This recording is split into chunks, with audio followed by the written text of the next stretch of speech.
সেই সূত্র ধরে প্রথম আলো একটা প্রতিবেদন করে, যেখানে প্রথমে বলা হয়েছিল মিটিং এ সার্জিস জনাব সার্জিস এবং জনাব হাসান আব্দুল্লাহর বিলাসী জীবন নিয়ে প্রশ্ন করা হয়েছে। সম্প্রতি তারা দুজনে কেন দুদকে গিয়েছিল সেই নিয়ে নাকি প্রশ্ন করা হয়েছে। প্রতিবেদক হাসনাত আব্দুল্লাহর সাথে যোগাযোগের চেষ্টা করেও পাননি। প্রতিবেদন প্রকাশের পর জনাব হাসনাত আব্দুল্লাহ সব অভিযোগ অস্বীকার করে প্রথম আলোকে এক ধরনের হুঁশিয়ারি দেন, আলটিমেটাম দেন। তারপরে পত্রিকাটি তার সংবাদ বদলে ফেলে। আপনি কি আমাদের একটু বলবেন, আপনাদের কাছে যে অনেক প্রলোভন আসতেছে, এই কথা কিন্তু আমরাও বাইরে থেকে অনেক শুনতেছি। সেলিম ভাইও নিশ্চয়ই শুনেছেন, সেলিম ভাই নিশ্চয়ই এটা পরে পর বলবেন। এর কারণ কি আপনাদেরকে বললে লাভ হইতেছে সেজন্যই তো?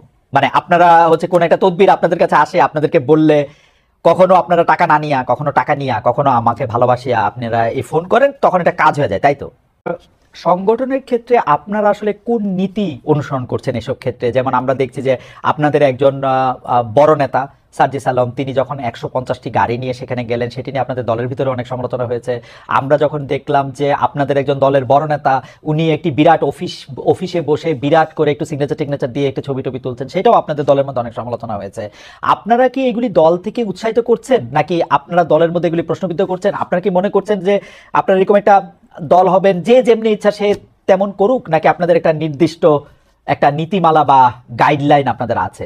আমরা সাবেক প্রধানমন্ত্রী শেখ হাসিনাকে সংবাদ সম্মেলনে বলতে শুনেছি তার পিয়ন 400 কোটি টাকা নিয়ে চলে গেছে, তা তিনি ধরতেও পারেননি। আজকে আমরা দেখলাম আপনাদের দল করতেন এরকম একজন আসিফ মাহমুদ সচিব ভূঁইয়া, তার যে সহকারী একান্ত সচিব, তাকে আসলে বহিষ্কার করা হয়েছে। কেউ কেউ বলছেন যে তিনি 311 কোটি টাকা নিয়েছেন, কেউ কেউ বলছেন যে সুইজারল্যান্ডে বাড়ি আছে, তিনি অনেক সম্পদ করেছেন, এরকম আরো অনেক অভিযোগ আমরা শুনছি। কিন্তু আমার কথা হচ্ছে যে জনাব এপিএস এই কাজগুলি কখনোই করতে পারতেন না যদি না তার বস অর্থাৎ উপদেষ্টা জনাব আসিফ মাহমুদ সচিব ভূঁইয়া এটাতে তাল মিলিয়ে চলতেন, কারণ তার তো কোনো নির্বাহী ক্ষমতা নেই। এই ব্যাপারটি আপনারা কেমনভাবে দেখছেন? এবং একইভাবে আপনাদের গাজী সালাউদ্দিন তানভীর, যিনি এনসিপির একজন যুগ্ম সদস্য সচিব ছিলেন, তাকেও আসলে বাদ দেওয়া হয়েছে, কারণ তার বিরুদ্ধে প্রায় একই ধরনের অভিযোগ স্বাস্থ্য উপদেষ্টার আরেকজন ব্যক্তিগত কর্মকর্তা। আপনি এগুলিকে কেমন ভাবে দেখছেন আসলে? মানে আপনার রাজনৈতিক দলটা মাত্র শুরু করেছেন, 2-3 মাসের মধ্যে অনেক বেশি জাজমেন্টের জায়গাও আপনারা পড়তেছেন, কিন্তু আসলে এইসব দুর্নীতির প্রশ্নে, টাকা মারার প্রশ্ন আপনারা আসলে কি বলবেন? জি, আপনাকে ধন্যবাদ এবং সেলিম ভাইকে আমি শুভেচ্ছা জানাই। এই যে ঘটনাগুলোর কথা আপনারা বললেন, আপনি বললেন, এগুলো খুবই মানে দুঃখজনক। এবং বাংলাদেশে যারা এই ধরনের রাজনীতি কিংবা সরকারের সাথে সংশ্লিষ্ট থাকে, তারা এই ক্ষমতার অপব্যবহার করে এই কাজগুলো করে। এবং তারই কিছু দুঃখজনক নজির আমরা এই 3টা ঘটনার ক্ষেত্রে দেখেছি। একটা, যার কথা বলেছেন আসিফ মাহমুদ ভূঁইয়া, তো তিনি এখন সরকারের উপদেষ্টা, আমাদের দলের কেউ নন, কিন্তু তিনি এই গণঅভ্যুত্থানের মধ্য দিয়ে এসেছেন এবং তার এই ঘটনায় কোনো সংশ্লিষ্টতার এখনো পর্যন্ত তো আমার কাছে অন্তত এই তথ্য নাই। তার এপিএস এই মানে তার জায়গাটা ব্যবহার করে এটা করেছেন কিনা, মানে আমি অমুকের এপিএস এটা বললেও কিন্তু বাংলাদেশে অনেক কিছু হয়, অনেক কিছু করা সম্ভব। তো এইটা করে তিনি করেছেন কিনা সেটা তদন্ত করে বলা যাবে এবং তাকে তার জায়গা থেকে সরিয়ে দেওয়া হয়েছে। আর আমাদের দলের যিনি এসেছেন তার বিরুদ্ধেও দলের সবারই প্রচন্ড আপত্তি এবং আমরা এটা গোপন করি নাই। এবং যেহেতু এখন তাকে অব্যাহতি দেওয়া হয়েছে এবং তার ঘটনাগুলো একটা ইন্টারনাল তদন্তের মধ্যে পড়েছে, ফলে আমি তদন্ত হওয়ার আগ পর্যন্ত এই ব্যাপারে চূড়ান্ত কথা বলবো না। তবে যে কথাগুলো শোনা যাচ্ছে, যে অভিযোগগুলো শোনা যাচ্ছে, এগুলো খুবই ভয়ঙ্কর এবং আমরা এটা আশা করি না যে আমাদের দলের কেউ এই ধরনের কোনো অভিযোগে তার বিরুদ্ধে হবে। তো এই কারণে আমরা একটা শৃঙ্খলা কমিটি করেছি, যে যেন আমাদের দলের কারোর বিরুদ্ধে যদি এই ধরনের কথা আসে, কারণ এরকম অনেক অ্যাম্বিশাস লোক, এখন যেহেতু একটা অপেক্ষাকৃত ভালো সময় বলবো আমি, তো অপেক্ষাকৃত ভালো সময়ে অনেকেই আসবে একটা রাজনৈতিক দলের মধ্যে। আমাদেরও আরো মানে কাউকে রিক্রুট করার প্রসেসটা আরো সলিড হতে হবে, কিন্তু তবু এর মধ্যে দিয়ে কেউ কেউ মানে যে কোনো ধরনের অপকর্মের মধ্যে যুক্ত হতে পারে। আমরা একটা সিস্টেম ডেভেলপ করার চেষ্টা করেছি, বা এখনো পর্যন্ত আমরা বলবো যে অনেকাংশেই করে ফেলেছি, যে একটা হচ্ছে দলের শৃঙ্খলা বিধি, আর একটা হচ্ছে এই ধরনের অভিযোগ আসলে সেটা একটা প্রপার তদন্তের মধ্য দিয়ে যেন আমরা তার বিরুদ্ধে ব্যবস্থা নিতে পারি। তো সেটা আমরা করেছি এবং যিনি তানভীর সাহেব, তার বিরুদ্ধেও আমরা অলরেডি আমাদের কার্যক্রম শুরু হয়েছে বা তদন্ত চলছে, এবং আমরা আশা করি যে তার বিরুদ্ধে অভিযোগগুলো যদি প্রমাণিত হয় তাহলে অবশ্যই তার বিরুদ্ধে সাংগঠনিক ব্যবস্থা, এখন তো একটা সাময়িক ব্যবস্থা নেওয়া হয়েছে, একটা মানে চূড়ান্ত ব্যবস্থা তার বিরুদ্ধে হয়তো নেওয়া হবে যদি অভিযোগগুলো প্রমাণিত হয়। সংগঠনের ক্ষেত্রে আপনারা আসলে কোন নীতি অনুসরণ করছেন এসব ক্ষেত্রে? যেমন আমরা দেখছি যে আপনাদের একজন বড় নেতা সার্জিস আলম, তিনি যখন 150টি গাড়ি নিয়ে সেখানে গেলেন, সেটি নিয়ে আপনাদের দলের ভিতরে অনেক সমালোচনা হয়েছে। আমরা যখন দেখলাম যে আপনাদের একজন দলের বড় নেতা, উনি একটি বিরাট অফিসে বসে বিরাট করে একটু সিগনেচার দিয়ে একটু ছবি তুলছেন, সেটাও আপনাদের দলের মধ্যে অনেক সমালোচনা হয়েছে। আপনারা কি এগুলি দল থেকে উৎসাহিত করছেন, নাকি আপনারা দলের মধ্যে এগুলি প্রশ্নবিদ্ধ করছেন? আপনারা কি মনে করছেন যে আপনারা এরকম একটা দল হবেন যে যেমনি ইচ্ছা সে তেমন করুক, নাকি আপনাদের একটা নির্দিষ্ট একটা নীতিমালা বা গাইডলাইন আপনাদের আছে? আপনারা যে আমাদের পরিষ্কারভাবে আমরা চাই যে আমাদের দলের যারা নেতা কর্মী বা বিশেষত যারা কেন্দ্রীয় নেতা, এমনকি মহানগর বা জেলা পর্যায়ের নেতা, তারা যেন কোনো ধরনের অপকর্ম কিংবা এই ধরনের কর্মকাণ্ডে যেন না জড়ায়। তো সেই ক্ষেত্রে আমরা একটা প্রপার গাইডলাইন করেছি এবং সেটা ইতিমধ্যেই আমাদের সংগঠনের নীতি নির্ধারণী ফোরামে প্রস্তাব করা হয়েছে, এটা আমরা একটা ওথ নেওয়ার ব্যবস্থা হবে আমাদের এবং সকল সংগঠন মানে সংগঠন সকল সংশ্লিষ্টরা এটাতে সাইন করবেন যে তিনি যদি এই নীতিমালা ভঙ্গ করেন তাহলে তার বিরুদ্ধে আসলে সাংগঠনিক ব্যবস্থা নেওয়া যাবে। তো এখন যে এই ইন্টারিম পর্যায়ে এগুলো ঘটছে, এটা ঘটছে তার কারণ হলো যে চারপাশে এত টোপ এবং এত ধরনের এখন প্রলোভন, যেহেতু একটা নতুন সময় এবং এত ধরনের প্রলোভন, অনেকেই প্রলোভনে হয়তো জড়িয়ে যাচ্ছে কোনো কোনো একটা টোপের ফাঁদে পড়ে, যারা রাজনীতিটাকে এরকম পয়সা বানানো কিংবা রাজনীতিকে মনে করেন যে একটা ক্ষমতা ব্যবহার করে নিজে ফুলে ফেপে ওঠা, তারাই সাময়িক সময়ের মধ্যে এই সুবিধাগুলো নেওয়ার চেষ্টা করবে। কিন্তু আমরা আমাদের দলের দিক থেকে খুবই স্ট্রিক্ট। আমাদের দলে কারো বিরুদ্ধে এই ধরনের কোনো অভিযোগ উঠলে তাকে কোনোভাবেই এই দলের রাজনীতি করতে দেওয়া হবে না, তার বিরুদ্ধে ব্যবস্থা নেওয়া হবে। অন্য যেটা বলেছেন যে শোডাউনের প্রশ্নে, এটা আমরা অনেকবার বলেছি যে আমাদের ক্ষেত্রে দুটো ডিলেমা তৈরি হয়েছে। একটা হচ্ছে আমরা বলছি একটা নতুন রাজনৈতিক বন্দোবস্তের কথা, আবার আমরা যখন স্থানীয় পর্যায়ে যাচ্ছি তখন ইতিমধ্যেই অন্তত দুটো শক্তিশালী দলকে আমাদের মোকাবেলা করতে হচ্ছে, একদিকে বিএনপি, একদিকে জামায়াত ইসলাম। আমরাও তো আসলে তাদের সাথে প্রতিযোগিতা করে ফার্স্ট পজিশনটা নিতে চাই।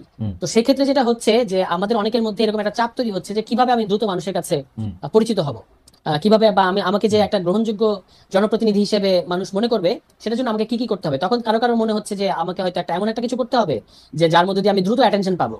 তো সেই ক্ষেত্রে আমাদের দলের একটা সাম্প্রতিক আমাদের আহ্বায়ক এবং সদস্য সচিব তারা একটা নির্দেশনা দিয়েছেন সংগঠনে যে আপাতত আমরা কোনো আসন কেন্দ্রিক কোনো ধরনের তৎপরতা চালাবো না। আমাদের এখন প্রধান কাজ হচ্ছে সংগঠন বিস্তৃত করা এবং সেটা পুরো দেশে সংগঠন বিস্তৃত করতে হবে। এর মধ্যে দিয়ে আমরা নিবন্ধনটাও অর্জন করবো, মানে নিবন্ধনের যে শর্তগুলো আছে সেটা অর্জন করতে হবে। যেগুলো ঘটেছে, যতটুকু ঘটেছে এটা যেন আর না ঘটে, এই কারণে আমরা আমাদের সকল সংগঠকদের যে সার্জিস আলম নিজেও আমাদের মানে অন্যতম প্রধান সংগঠক, তিনি উত্তরাঞ্চল সামলাবেন। তো একদম সবার প্রতি এই নির্দেশনা যে আপনারা জেলা ভিত্তিক কাজ করবেন, কোনো আসন ভিত্তিক এখনো কাজ করবেন না, কারণ আমরা দলের তরফ থেকে বলে দেই নাই যে আপনি অমুক আসনের জন্য এলিজিবল কিংবা অমুক আসনের জন্য, এরকম আসন ভিত্তিক কোনো কিছু ডিস্ট্রিবিউশন এখন আমাদের দলে হয় নাই। আপনাদের কাছে যে অনেক প্রলোভন আসতেছে এই কথা কিন্তু আমরাও বাইরে থেকে অনেক শুনতেছি। সেলিম ভাইও নিশ্চয়ই শুনেছেন, সেলিম ভাই নিশ্চয়ই এটা পর বলবেন। এর কারণ কি আপনাদেরকে বললে লাভ হইতেছে সেজন্যই তো, মানে আপনারা হচ্ছে কোন একটা তদবির আপনাদের কাছে আসে, আপনাদেরকে বললে কখনো আপনারা টাকা না নিয়া, কখনো টাকা নিয়া, কখনো আমাকে ভালোবাসিয়া আপনারা এই ফোন করেন, তখন এটা কাজ হয়ে যায়, তাই তো? বিকজ এটা আপনাদের কম না, দেখেন না এরকম না, আমাদের কাছে যে অনেক তদবির আসে ব্যাপারটা সেরকম না। কেউ কেউ এরকম প্রলোভনে ফাঁদে পড়তে পারে বলে আমি আন্দাজ করছি, কারণ এরকম তো দুই একটা ঘটনা শোনা যাচ্ছে। আচ্ছা, কিন্তু অন্যান্য মানে এখন পরিস্থিতিটাই এমন, এখন একটু আগেও আপনার এখানে আলাপ হচ্ছিল শুরু করার আগে, যে পরিস্থিতিটাই বাংলাদেশে এমন যে প্রচুর মানুষ প্রচুর ধরনের তদবির করছে, সবাই সবার জন্য তদবির করছে যে যেভাবে পারছে। এবং এটা শুধু এনসিপির কাছে তদবির আসে ব্যাপারটা এরকম না, আরো এর অন্তত 4-5 গুণ বেশি তদবির আসে বড় রাজনৈতিক দলগুলোর কাছে, এবং তারা এটাকে কিভাবে ব্যবহার করে সেই কিছু কথা আমরাও শুনতে পাই। আমাদের দিক থেকে দেখেন আমার কাছে অনেক সময় অনেকে বিপদে পড়ে আসছে, যেমন আজকে কালিয়াকৈরের একটা ঘটনা, আমি একটা খুবই দরিদ্র পরিবার, তার একটা মেয়ের সাথে খুবই বাজে একটা ঘটনা ঘটেছে। তিনি আমার কাছে চাচ্ছেন যে তিনি কিভাবে আইন আদালত করবেন তিনি জানেন না, তো আমার কাছে তিনি একটা সহযোগিতা চেয়েছেন। তো সেক্ষেত্রে আমি আমাদের কালিয়াকৈরে যিনি আছেন দায়িত্বশীল, তার সাথে আমি যোগাযোগ করিয়ে দিয়েছি। এটাকে অবশ্য তদবির বলা যাবে না, হয়তো এটা একটা তিনি বিপদে পড়ে এসেছেন, এরকম কিছু কিছু বিপদে পড়েও কিন্তু আমাদের কাছে আমার মনে হয় আপনার বক্তব্য পরিষ্কার। আমি এই ব্যাপারে একটু শেষ প্রশ্ন করি, আপনি একটু অল্প করে যদি এটার একটু উত্তর দেন এই একই প্রসঙ্গে, তারপর আমরা আবার একটু সেলিমের কাছে যাবো। যে গত শুক্রবার আপনাদের 9 ঘন্টার মিটিং হয়েছে আপনাদের প্রধান কার্যালয়ে। পত্রপত্রিকা এগুলিকে দীর্ঘ বলে, আমি বলি যে দীর্ঘ বা লম্বা না, সময়টা 9 ঘন্টা, এটা আপনারা 90 ঘন্টাও করতে পারতেন। সেই সূত্র ধরে প্রথম আলো একটা প্রতিবেদন করে, যেখানে প্রথমে বলা হয়েছিল মিটিং এ জনাব সার্জিস এবং জনাব হাসান আব্দুল্লাহর বিলাসী জীবনে প্রশ্ন করা হয়েছে। সম্প্রতি তারা দুজনে কেন দুদকে গিয়েছিল সেই নিয়ে নাকি প্রশ্ন করা হয়েছে। প্রতিবেদক হাসনাত আব্দুল্লাহর সাথে যোগাযোগের চেষ্টা করেও পাননি। প্রতিবেদন প্রকাশের পর জনাব হাসনাত আব্দুল্লাহ সব অভিযোগ অস্বীকার করে প্রথম আলোকে এক ধরনের হুঁশিয়ারি দেন, আলটিমেটাম দেন। তারপরে পত্রিকাটি তার সংবাদ বদলে ফেলে। আপনি কি আমাদের একটু বলবেন? প্রথম কথা হলো যে পত্রিকার জায়গা থেকে আগে যে মিটিং এ আসলে এই ধরনের কথা বলা হয়েছিল কিনা, এই ধরনের প্রশ্ন তোলা হয়েছিল কিনা, কারো বিরুদ্ধে এরকম কথা বলা হয়েছিল কিনা 9 ঘন্টা লম্বা মিটিং এ? আপনাদের মধ্যে নিজস্ব ক্ষোভ নাকি বাইরের কেউ দেখা গেছে? আপনি যদি একটু ছোট করে বলেন তো। মানে 9 ঘন্টা মিটিং, মানে লম্বা মিটিং হয়েছে এটা সত্য, এবং সেখানে আমাদের এটা ঈদের পরে প্রথম জেনারেল মিটিং, অনেকগুলো বিষয়ে কথাবার্তা হয়েছে। তার মধ্যে আমাদের প্রধানত কথা হয়েছে আমাদের কিভাবে সংগঠন বিস্তৃত করব, কিভাবে জেলা কমিটিগুলো হবে, কিভাবে আমরা নিবন্ধনের শর্ত অর্জন করব, এগুলো নিয়ে আলোচনা হয়েছে। তার মধ্যে এই যে কথাগুলো সোশ্যাল মিডিয়ায় নানা ধরনের যে অভিযোগগুলো এসেছে কারোর ব্যাপারে, সেগুলো নিয়ে কথা হয়েছে। কিন্তু এখানে যেটা প্রথম আলো নিউজে যেটা আমাদেরকে অবাক করেছে, যে এখানে কিন্তু হাসনাতের বিরুদ্ধে কোনো কথা আসে নাই, যে হাসনাতের বিলাসী জীবন বা এই ধরনের কোনো কিছু। তারা বলেছেন যে 5 জন, আমাদের কোনো 5 জন নেতার সাথে নাকি তারা কথা বলেছেন, কিন্তু এটা কমপ্লিটলি আমাদের কাছে খুবই অবাক লেগেছে যে এরকম এরকম কোনো হাসনাত নিয়ে কোনো আলোচনাই হয় নাই। সার্জিসের শোডাউন নিয়ে যে সমালোচনা কিছু হয়েছে সোশ্যাল মিডিয়া, মানুষ যেটা পছন্দ করে নাই, এই কথাটা প্রসঙ্গটা তোলা হয়েছে, বিলাসী জীবন নিয়ে কোনো আলোচনা হয় নাই। আর যিনি আরেকজন আছেন তানভীর সাহেব, তার যে এই যে অভিযোগগুলোর কথা বললেন, তার অভিযোগের ব্যাপারে তার কাছে আমরা ব্যাখ্যা চেয়েছি ওই মিটিং এর মধ্যে, এবং সেটা নিয়ে কথাবার্তা হয়েছে। কিন্তু নিউজটা খুব আমার কাছে মানে অন্তত প্রথম আলোর কাছ থেকে এই নিউজটা আসবে এরকম আমি ভাবি নাই। তার কারণ হলো, একটা সংগঠনের জেনারেল মিটিং যখন হয়, ওই সংগঠন কিছু জিনিস নিজেদের মধ্যে রাখতে চায় আর কিছু জিনিস পাবলিক করে। তো ধরুন আমরা যেটা প্রেস রিলিজ দিয়ে জানাবো সেটা হচ্ছে আমরা এই কথাগুলো জানাতে চাই, আর কিছু জিনিস আছে আমরা ইন্টারনালি ডিল করতে চাই। হ্যাঁ, এবং আমি যখন এই যে এখন আমি আপনার কথা বলছি, কিন্তু তুষার, সংবাদপত্রের রিপোর্টারদের দায়িত্বই তো যেটা আপনারা জানাতে চান না সেটা জানানো।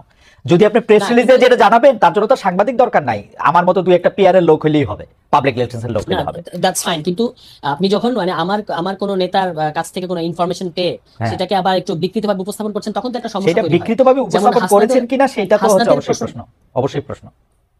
আরেকটা জিনিস আমি বলি খালেদ ভাই, এরকম আরো একটা প্রধান সারির দৈনিক তারা একবার নিউজ করলো, যখন আমাদের জাতীয় নাগরিক কমিটিতে যখন জুনায়েদ ছিলেন, তাকে নিয়ে নাকি মিটিং এ আপনার তার প্রশ্নে নাকি সংগঠনের দ্বিধা বিভক্তি তৈরি হয়েছে, যেটা একেবারে কমপ্লিটলি ফেব্রিকেটেড ছিল। কারণ ওই মিটিং এ আমি দায়িত্ব নিয়ে বলতে পারি জুনায়েদ কোনো এজেন্ডাই ছিল না, কিন্তু তারপরেও এভাবেই নিউজটা করা হয়েছে। তখন আমরা যখন রিজয়েন্ডার দিলাম যে জুনায়েদ তো আমাদের মিটিং এ কোনো আলাদা করে কোনো এজেন্ডাই ছিল না, তখন কিন্তু ওই পত্রিকা স্বীকার করতে বাধ্য হলো যে হ্যাঁ আসলে আমরা পরে খবর পেয়েছি আমাদের সোর্সের কাছ থেকে যে জুনায়েদ কোনো এজেন্ডা ছিল না। তবু তারা ওই যে নিউজ করার যে প্রক্রিয়া সেটা থেকে কিন্তু তারা সরে আসে নাই। তো আমি এটা কথা বলছি যে ধরেন আমাদের সংগঠনের কারো কাছ থেকে আপনি গোপনে একটা কিছু জানলেন, সেটাতে নিউজ করে দিলেন, এটা আসলে কতটুকু আমি জানি না যে সাংবাদিকতা গোপনে জানলে গোপনে না, আমি ভালো বলতে পারবেন।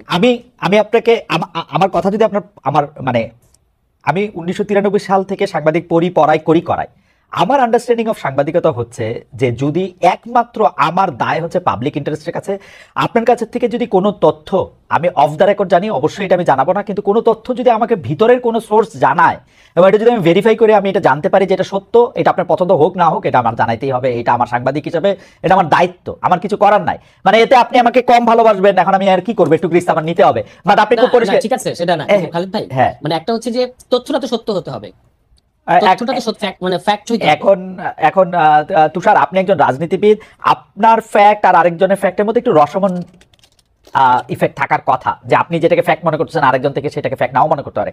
কিন্তু কোনো কিছু যদি হাসনাতকে নিয়ে হাসনাতের বিলাসী জীবন নিয়ে কোনো কথা হয় নাই, এটা তো সেটা তো আমরা দেখতেই পাচ্ছি। প্রথম আলো তো কোনো ধরনের কোনো ডিসক্লেইমার না দিয়েই সব ইয়াটা বদলে দিয়েছিল, তারও 3 ঘন্টা পরে তারা মানে অন্য আরেকটা ছোট্ট করে একটা সংশোধনী দিয়েছে। এটা অবশ্যই এটা ঠিক যে প্রথম আলো নৈতিকভাবে এখানে স্ট্যান্ড দিতে পারে নাই, তার কোনো ক্লিয়ার অবস্থান নাই। সে যদি আপনাদের রাজনৈতিক দলের কাছ থেকে নথি স্বীকার করে থাকে সেটাও তার দুর্বলতা, আর যদি সে সত্য অসত্য করে সেটাও তার দুর্বলতা, তার পুরো প্রক্রিয়া দুর্বল। কিন্তু হাসনাতকে নিয়ে কোনো হাসনাতের বিলাসী জীবন বা এই ধরনের কোনো প্রসঙ্গই ওঠে নাই। তাহলে এইটা যখন আপনি ডিফেন্ড করতে পারলেন না, আমি যখন খালেদ ভাই যখন আপনি প্রশ্ন করলেন, আমি যখন বললাম যে না এটা আমাদের মিটিং এর কথাই ছিল না, তখন আপনি যদি ডিফেন্ড করতে না পারেন তখন কিন্তু আপনার জায়গাটা প্রশ্নবিদ্ধ হয়। আমি এটা বলার চেষ্টা আমি অ্যাবসলিউটলি, কিন্তু দা ওয়ে সংবাদ মাধ্যমকে ডিল করা হচ্ছে সেটা নিশ্চয়ই আপনারা আরেকটু ভাববেন, এবং আপনাদের দলের মধ্যে থেকে যা কিছু আছে বা যেসব কথাগুলি বাইরেও বলা হইতেছে সেসব কথাগুলির এক ধরনের ব্যাখ্যা একটা জায়গা থেকে আমরা দাবি করি।